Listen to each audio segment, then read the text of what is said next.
Bienvenue sur le Vapelier, amis Vapotos, pour cette revue matérielle.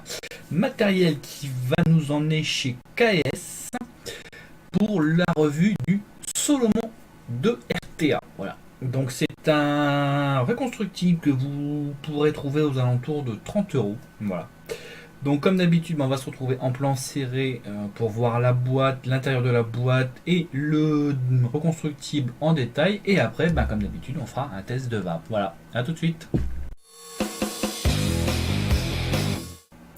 Voici la boîte du KS, pas facile à prononcer comme nom, Solomon de RTA, voilà, avec un petit dessin et le logo de la marque KS.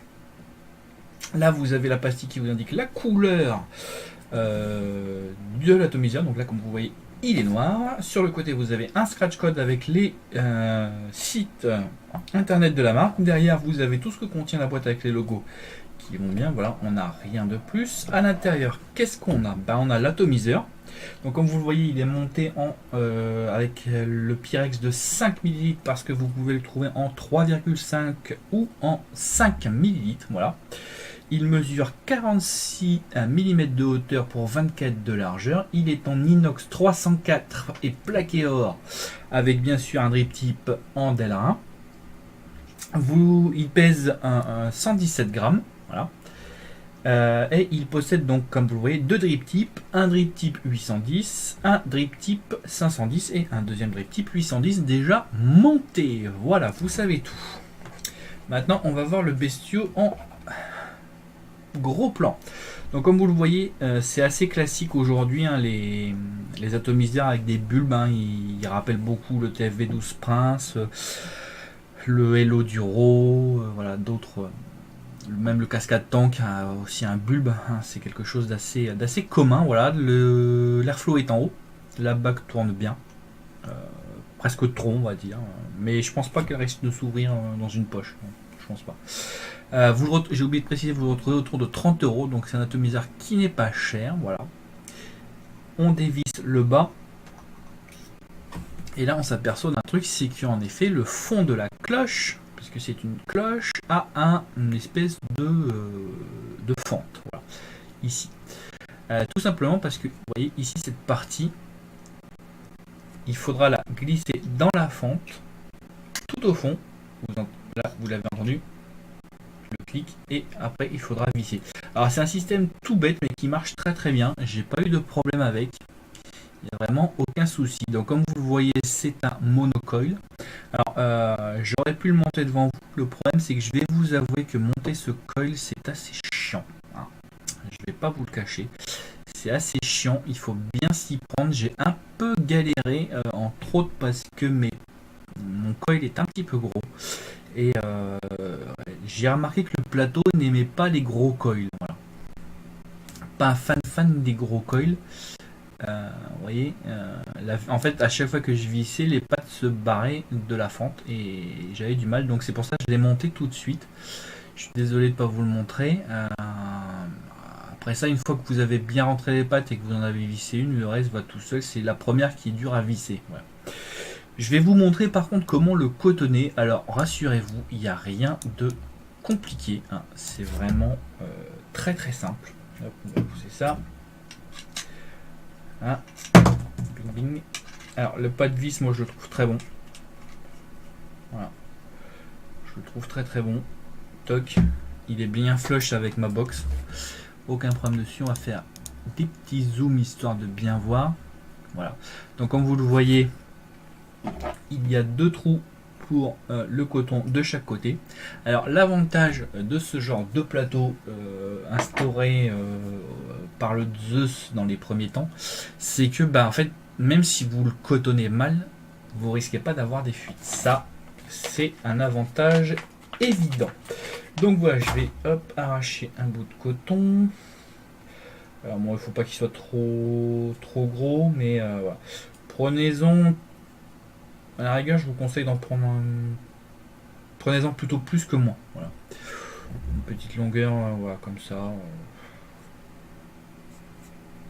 Ça devrait suffire. Hop, je désépaissis le bout. Voilà. Toc. On vrille l'extrémité. On passe, hop, voilà. Donc là en fait il faut pas en laisser trop parce que finalement le plateau en fait comme vous voyez ici le plateau est surélevé donc il faut faire passer mais il n'y a pas non plus une... Pardon, de ce côté là ça ira mieux. Voilà. Il faut que ça rentre dans la goupille, que ça descende tout au fond mais il n'y a pas entre ça il n'y a pas énormément finalement. Donc moi je dirais que je laisse un petit peu moins d'un centimètre on va dire. Voilà. Un petit peu moins d'un centimètre, je dirais que c'est largement suffisant. Voilà. Ensuite, alors, soit vous y allez avec un outil de ce genre-là, si vous êtes à l'aise. Si vous n'êtes pas à l'aise, que vous sentez que passer dans les trous, ça va être un petit peu compliqué, je vous conseille de vous aider d'une pince comme celle-ci. Accessoire à voir absolument parce que c'est vachement pratique. Donc ce qu'on fait c'est qu'on vrille un tout petit peu une extrémité, on prend dans la pince comme ça vous fait un bout. Voilà. Bien fait, voilà, on le passe dans le trou et on s'arrange pour que voilà le dernier coil que vous venez d'entrer touche le coton, parce que ça vous évite de le cramer. Voilà, on peut aérer un peu le coton en bas, gentiment, on l'aère un petit peu, voilà. Et c'est tout. Donc, comme vous le voyez, il n'y a rien de compliqué. Donc là, on fait pareil. J'arrive pas à le stopper sur là. On vrille un petit peu, c'est pas la peine de faire de 36 spires, c'est pas ça le but. Le but, c'est en fait de vous aider à passer le coton et de pouvoir le passer tranquillement et de pouvoir l'aérer juste après. Voilà, c'est monté. Je suis assez content, ça touche bien les dernières spires, il n'y a pas de problème. Donc comme vous le voyez, avec une pince, ça va tout seul, il n'y a rien de compliqué. Vous ne pouvez pas vous tromper. Vous pouvez pas, en tout cas, vous pouvez pas avoir de fuite. Vous pouvez vous tromper. J'ai fait le test volontairement, j'ai mis trop de coton. Et en fait, ce qui se passe, c'est que vous risquez d'avoir des dry hits. Parce que en fait, le liquide a du mal à remonter jusqu'à la spire. Donc du coup, il s'assèche beaucoup au milieu. Et le liquide ne remonte pas assez vite. Donc voilà, c'est le risque que vous pouvez avoir. Donc je vous conseille d'en mettre... en fait, il faut juste que ça soit déposé sur le fond, si vous voulez. Il faut juste que ça soit déposé. Mais je vous dis, en laissant 1 cm, ça va tout seul. Maintenant, hop, on va mettre du liquide. Ça toujours. Là, ce que j'aime bien aussi, c'est ce côté-là. Vous voyez, l'airflow est bien situé. Et il refroidit bien le coil. Et il est bien large. Ça, j'aime assez bien. J'ai pu noter que ça marchait plutôt pas mal. Donc voilà, on mouille le coil en premier comme d'habitude, parce qu'on le dira jamais assez, mais le coil c'est ça qui va chauffer en premier. Donc là, il faut que ça soit toujours imbibé de liquide. On va shooter, voilà. Vous faites ça 2-3 fois. Voilà. Vous arrosez votre... j'aime pas les twists. Vous arrosez votre coil. Voilà, vous le faites shooter et vous recommencez. Voilà. Hop, ça sera tout. Pourquoi faire ça? Tout simplement, en fait, comme ça, vous amorcez votre coton. Voilà. Généralement, les cotons d'aujourd'hui n'ont plus de parasites, mais de cette façon, vous vous en assurez pleinement et vous avez un goût optimum. Donc là, comme je vous l'ai dit, hop, on va rentrer la fente. Toc. Et une fois que c'est fait, voilà, ça se visse tout seul. Il n'y a rien de sorcier, il n'y a rien de méchant. C'est une simplicité enfantine. C'est hallucinant et c'est pour ça que déjà j'aime beaucoup ce petit Solomon. Voilà. Donc vous dévissez le top cap. Là pareil, il n'y a rien de bien méchant. Vous le dévissez simplement, ça vient tout seul, il n'y a aucun problème. Et ensuite vous le remplissez. Donc là vous avez, comme vous le voyez, 2 trous d'arrivée qui sont pas hyper larges, enfin elles sont bien. Mais par exemple, moi vous voyez, j'ai pour ce liquide un flacon twist et malheureusement il faut que j'y aille doucement parce que bah, c'est pas adapté au twist. Voilà, tout simplement. C'est pas adapté au twist. On peut pas rentrer. Si on appuie trop fort, le liquide déborde sur les côtés. Mais en fait, le fond du top cap est un petit peu renfoncé par rapport à la bague d'airflow. Bague, voilà, que vous pouvez retirer ainsi.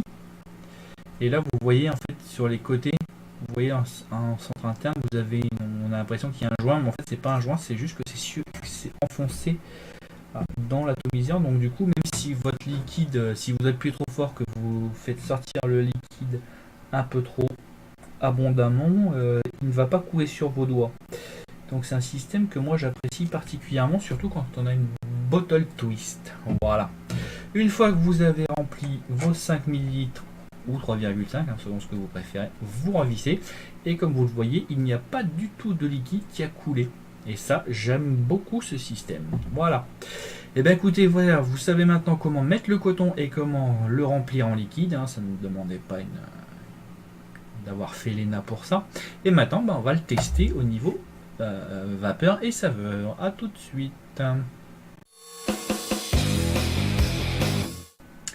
Un atomiseur monocoque, donc très facile à cotonner comme vous l'avez vu. L'avantage c'est qu'avec son système vous risquez pas d'avoir des fuites, tout simplement parce que comme le fond est vissé, ça risque pas. Si vous le cotonnez trop, vous risquez juste d'avoir un petit peu de dry heat, voilà, parce que le liquide ne remonte pas assez vite dans le coton au niveau de la spire et du coup vous risquez d'avoir des dry heat. Si vous le cotonnez pas assez, vous aurez l'effet inverse, c'est-à-dire que vous aurez trop de liquide dans le coton et dans ce cas-là, vous aurez probablement des projections de liquide. J'ai testé, ça glougloute un petit peu. Je pense que si vraiment vous le cotonnez pas assez, vous aurez des remontées de liquide. Mais bon, normalement, voilà, si vous respectez bien, donc en fait, si vous déposez le coton bien au fond la cuve, il n'y a aucun problème. Donc là, je l'ai testé. Je suis à, comme vous le voyez sur ce bel écran, je suis à 0,25 ohms pour 50 watts. Et on va voir tout de suite ce que ça donne.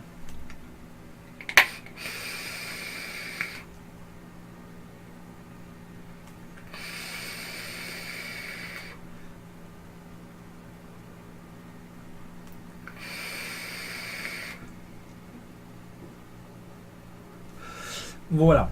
Donc que dire, comme vous l'avez vu, il n'a pas une production de vapeur de ouf, on va dire. Je suis à 50 watts, mais il a une bonne production de vapeur, mais c'est pas comparable avec certains autres qui sont vraiment tournés vapeur. Pourquoi tout simplement que le Solomon 2 est plutôt tourné saveur. Il est plutôt tourné saveur. D'ailleurs, il marche assez bien à ce niveau-là. J'aime beaucoup sa restitution. On a quelque chose de lisse, qui décompose bien les différents arômes.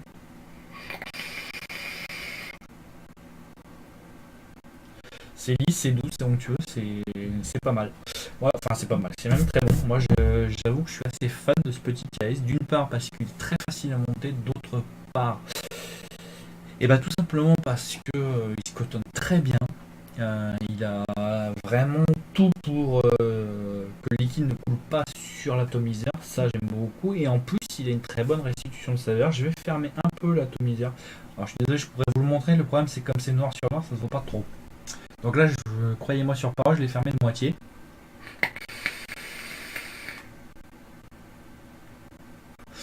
On a une vape encore plus savoureuse, par contre, elle est un petit peu plus chaude. Ça se sent tout de suite, c'est net.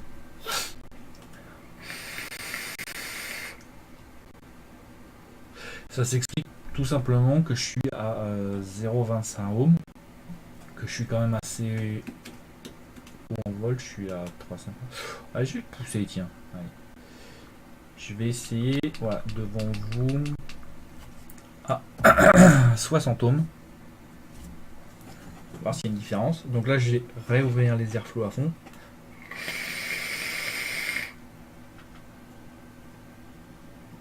Voilà, tout de suite, ça envoie beaucoup plus de patates.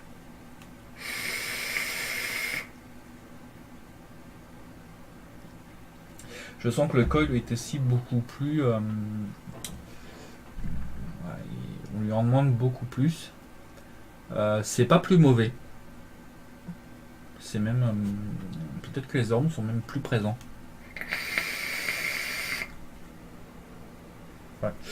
Là, je m'aperçois peut-être qu'en 50 watts, je le mettais en sous-régime. Donc là, je suis à 3,8 volts. C'est pas mal. Je vais garder cette configuration parce qu'il me plaît bien. Donc voilà, c'est un atomiseur qui est fait quand même pour envoyer de la patate. Ne serait-ce que par son système de refroidissage qui est quand même assez conséquent. Donc là, vous voyez, à 60 watts, il envoie quand même. Il chauffe pas spécialement, il chauffe un petit peu sous le dessous. Voilà, sur la bague qu'on a dévissée tout à l'heure pour le plateau, il chauffe un petit peu, mais c'est vraiment pas méchant. Je pense qu'on peut encore le pousser jusqu'à avant qu'il chauffe vraiment. Et il envoie bien de la patate. Donc ouais, non, moi j'apprécie vraiment ce petit KS Solomon 2. D'où sa note de 4,7 sur le Vapelier, parce qu'il le mérite honnêtement. Je n'ai pas trouvé de défaut particulier. Les airflows sont bons, le drip tip est bon, le montage est facile. Il y a juste vraiment le montage du coil qui est un petit peu compliqué. Il faut prendre le coup de main en fait, c'est plutôt ça. C'est pas qu'il est compliqué, c'est qu'il faut prendre le coup de main et il faut éviter des coils, ce que j'ai fait, qui ont des pattes trop grosses. Voilà. Moi c'est un Raging Fire, donc c'est les 3 fils emmêlés les uns les autres, forcément c'est bien plus gros. Et ça il aime pas trop. Donc c'est pour ça que je ne l'ai pas pénalisé là-dessus, parce que je savais que mes coils étaient gros, je savais que sur certains autres atomiseurs ou drippers, j'ai un peu le même problème, c'est-à-dire que les pattes sont vraiment grosses, donc du coup j'ai du mal à les mettre. Donc voilà pourquoi je ne l'ai pas pénalisé, parce qu'avec un coil normal, il n'y a aucun souci à avoir. Voilà. Donc moi je vous encourage vivement à découvrir ce KS Solomon 2 qui surfe sur la vague des bulbes et des airflows en hauteur. Et pour le coup, ça marche très très bien. Il a une très bonne restitution de saveur. Il a un bon débit de vapeur. Bref, il a tout en un. Voilà.